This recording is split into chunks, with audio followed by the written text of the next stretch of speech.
these individuals represent a lot of districts, both in the House and the Senate, in North Louisiana, in the areas that have been most affected by this weather event. And there are a number of individuals who had already left Baton Rouge and went back north, and they're not here, and many of them participated by phone this morning. I just want to point out to the people of Louisiana that this is a very serious emergency. And we've already had 3 confirmed reports of fatalities, and at least one of which involved a motorist who decided to disregard barricades which marked the road closure, and the road was closed because of high water, and the individual drowned, and another occupant of the car was able to survive that particular incident. But this is obviously a very serious situation. I'm encouraging the public to be mindful of the danger that's out there. When a road is marked closed, they ought to make sure that they are not trying to move past the barricades.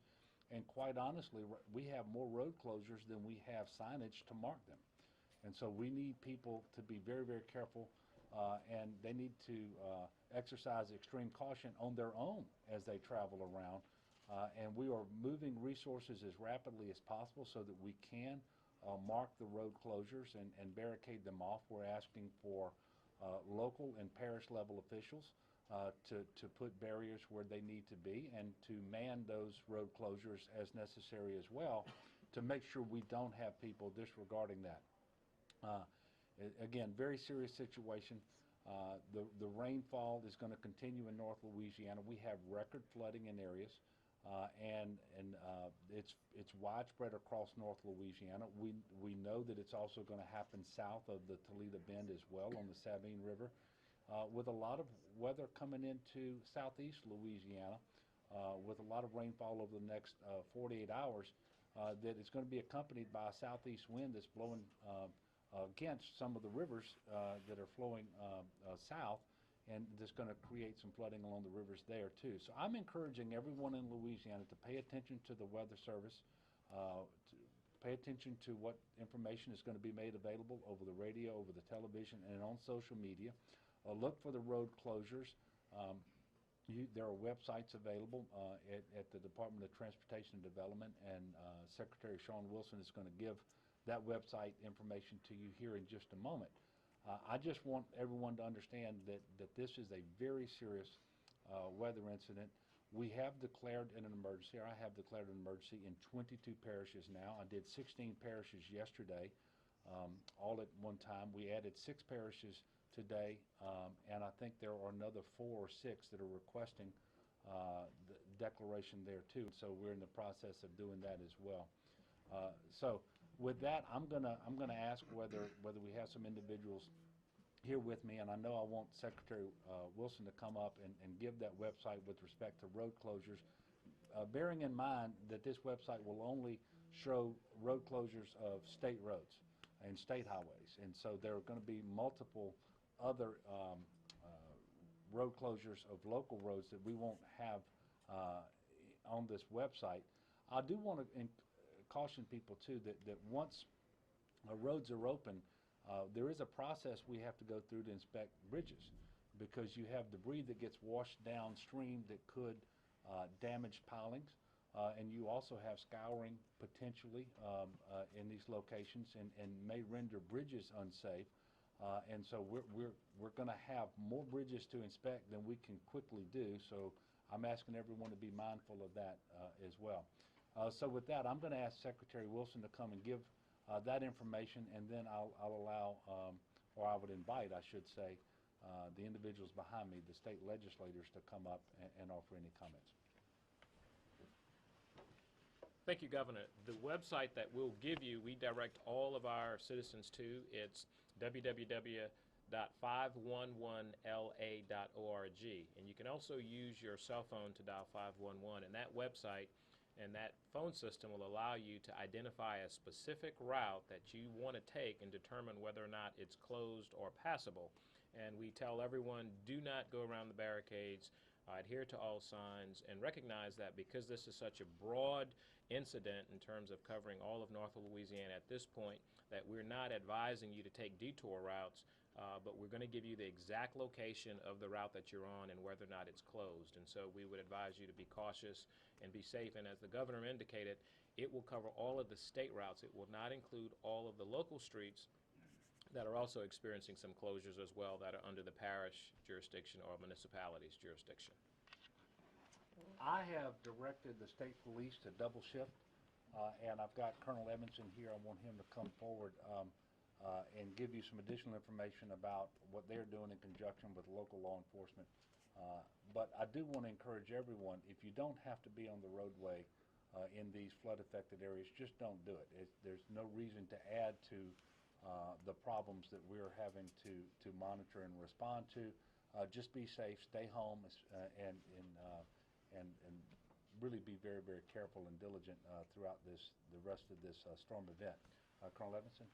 Thank you, Governor. I think what marks the seriousness of this event is the fact that I can almost tell you what roads are open more so than I can tell you how many roads are closed. That's how serious it is. As some of this rainfall slows down in North Louisiana, keep in mind, don't be falsely led to the fact that it's over at that point. We watched a high water rescue of a National Guard move into an area where in a space of 30 minutes, the water level went from the level just below the door to above the roof. And we were able to get the high water vehicles in there to do it. So the problem will exist as these waters continue to rise, as it moves into South Louisiana. As the governor said, we're closing offices in the Baton Rouge, the I-10-12 corridor all the way down to New Orleans, because the expectation is, with the amount of rainwater we have ahead of us, that it's going to be problematic. If you don't need to be on the roadway, this is not an incident where we need a lot of sightseers out there. We just simply don't need that. The incident that the governor spoke about with the elderly couple is the fact that they went around a barricade. The expectation is there they are, they're close to their subdivision, they're going to get there, they know the roadway. Well, when the roadway disappears underwater, you don't know how deep it is, and that's what happened in this particular incident. So we certainly caution, and we just flat out tell people, don't do it. It's not worth it. We're telling people driving across North Louisiana now that to tell you what exit or what area to go because I-20 or I-49 is closed in an area, those roadways that you would go around it, they're also underwater. So the best thing to do is to stay put in a dry area, in a safe area where you're at. And as we move forward, we're embedded with our sheriffs across the state, with our chiefs of police to make sure that we have enough vehicles out there that can respond to the emergencies we have in place with the water. And when you have the instances where people just go out there and start driving, that takes our resources away from those areas. So please work with us.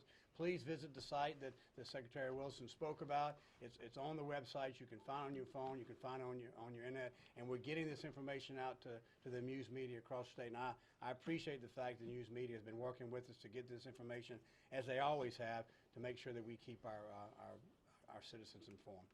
It's a marathon. It's not a 100-yard dash. So we're certainly asking you to work with us and stay with us because the expectation is it can get worse, and we expect it to do so.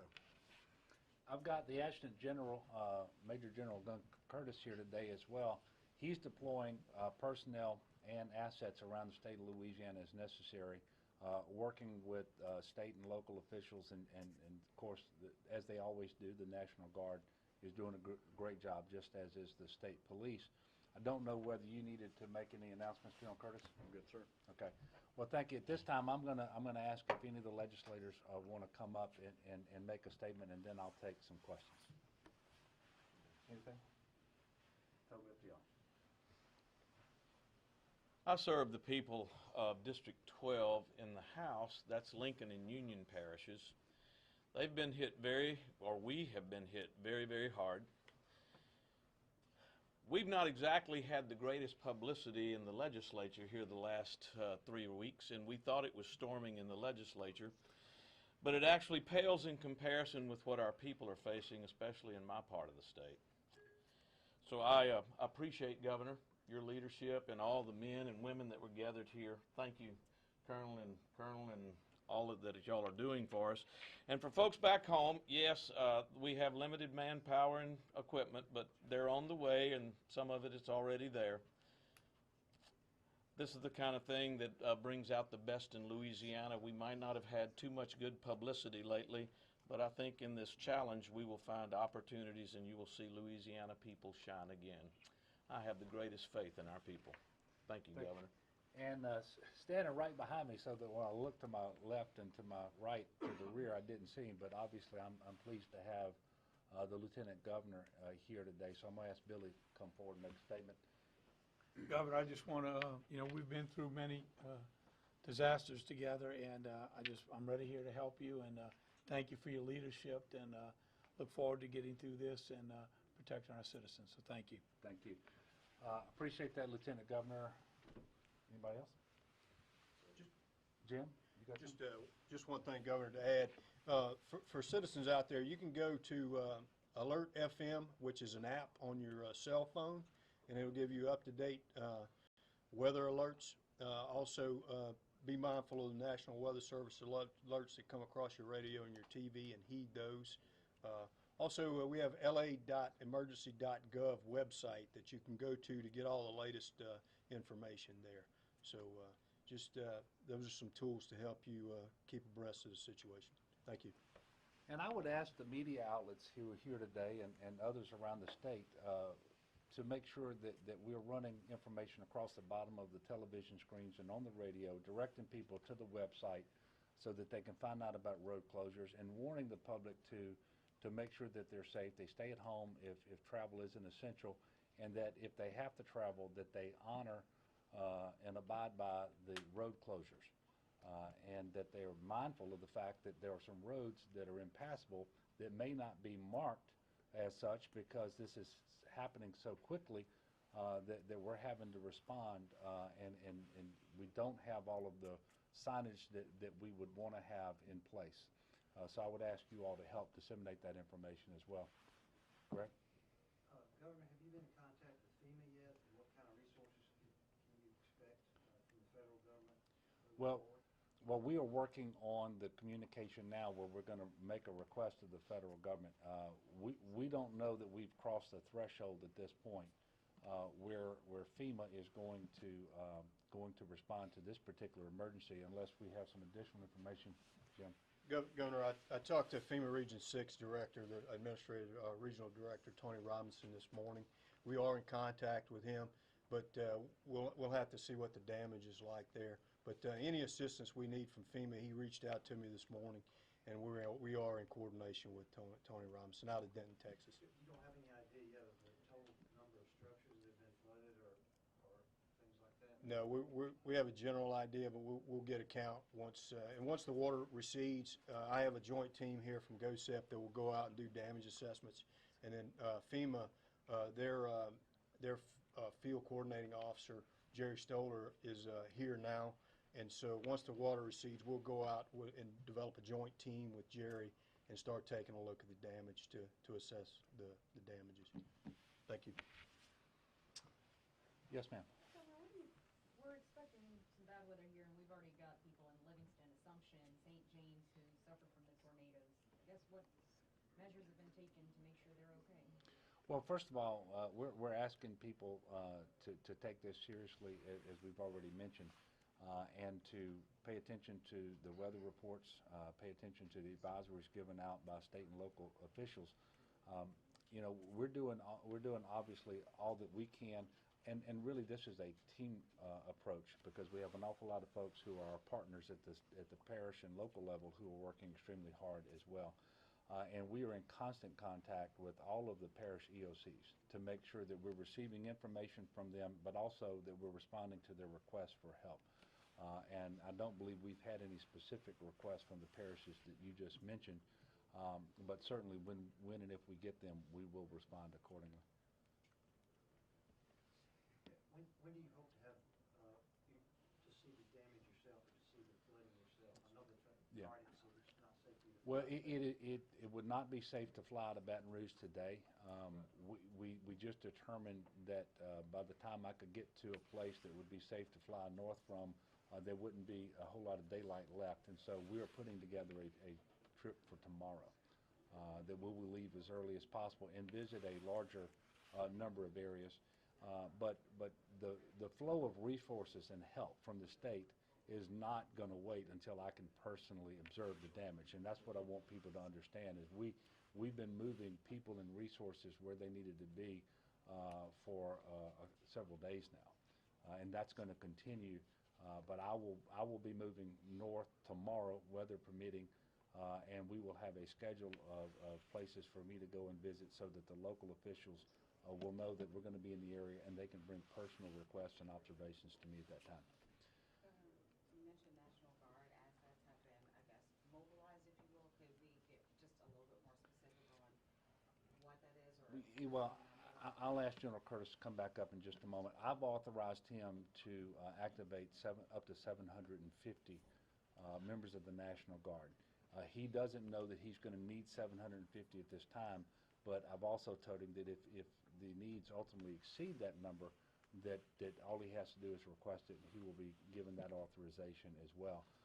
But the National Guard has certain assets, and particularly high water vehicles, that are in demand now because they have vehicles that can travel safely on roads even if they've been flooded to some degree, and there are not a lot of those types of vehicles available to state and local agencies. And so those particular vehicles are in demand, and we are responding to those requests, not waiting till the requests come in. We're actually pre-positioning vehicles so that we can respond more quickly once those requests that we anticipate may happen actually occur. I don't know whether you wanted to add anything to that, General Curtis. Yes, sir. Thank you, Governor. Yes, ma'am. Yesterday, we had about 30, 35 high water vehicles and probably about 15 to 18 boats in North Louisiana, predominantly in the Bossier, Shreveport area, and then over in the Ouachita area. But we're working in several parishes across the northern part of the state.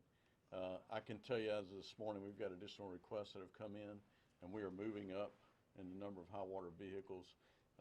Total number available in the state for us high water vehicles is somewhere around 700, so we've got a lot of capacity left. So if the parishes need them, they just simply need to make the request, and we will start moving those forward. Now, I have the full-time force in the Guard kind of behind those, if you will, that are out doing the missions currently that are readying those vehicles. We've got water capabilities, storage capacity. We've got bottled water that we can move if the need occurs. I hope tomorrow to have our helicopters available to do search and rescue if we need to go in by air. We've got about 38 helicopters that have lift hoist capabilities that we can pick people off rooftops, if you will, or off levee systems or wherever they're stranded at. So, did I answer your question? Okay, How many soldiers are up on the ground now? You said up to 700, but do you have a number of how many are well, working now? with our full-time force and what the governor's authorized on state active duty, I would tell you we probably have about 400 totally involved in the effort, but that number is ramping up as we speak. So I told the governor I thought 750 probably was good for about 24 to 36 hours, and that based on what happens in the southeast and now in the southwest, with the Sabine River, we may need additional soldiers on the ground, and he told me to do what I needed to do. So, all right, thank you, Governor. Senator Gaddy? Governor Edwards, I want to thank you so much. As y'all know, my Senate district is Bossier, Webster, Claiborne, and Bienville. I live right there by the Red Chute Bayou that's been on the news, nonstop, and I just want to thank you on behalf of our sheriffs in those areas, Julian Whittington, Sheriff Sexton, Sheriff Bailey, and Sheriff Balance. We really appreciate all the help you've given us for the last few days. Even before the emergency declaration was declared, Governor Edwards and his team, along with General Curtis and Colonel Edmiston, were on the ground really trying to find out how they could help those people in the Tall Timbers area and the people that are affected by the levee in our area. So I just want to thank you on behalf of my constituents and on behalf of the leadership in Bossier, Webster, Claiborne, and Bienville. Thank you, Governor. Thank you, Senator. With that, we're going to close it out, and obviously as events unfold, it may be necessary for us to meet the Unified Command Group to come back here and meet at GOSAP, and of course we will make ourselves available at that time to you all in the media as well. Thank you very much.